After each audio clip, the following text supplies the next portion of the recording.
थांब, इतकी घाई कशाची आहे तुला? ज्या उत्तरासाठी तू तळमळतोयस तेच उत्तर देण्यासाठीच मी आज इथे आलो आहे. आधी तू शांत हो आणि माझ्याकडे बघ.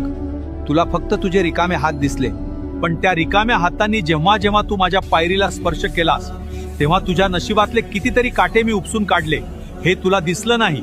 मी तुला रिकाम्या हाताने परत पाठवलं, कारण मला तुला चिल्लर नाही द्यायची होती. मला तुझी पात्रता इतकी वाढवायची होती की त्यात माझं यश मावेल. जर मी तुला पहिल्याच दिवशी सर्व दिलं असतं तर आज तू माझ्या दारात नसतास. तुझे पाय मातीला लागावेत, तुला माणुसकी कळावी म्हणून मी तुला इतके दिवस फिरवलं.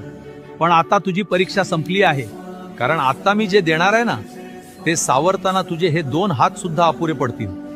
धीर धर, तुला फळ गोडच मिळेल. आणि एक गोष्ट लक्षात ठेव, सदैव श्री स्वामी समर्थ नावाचा जप करत राहा. भिवू नकोस, मी तुझ्या पाठीशी आहे.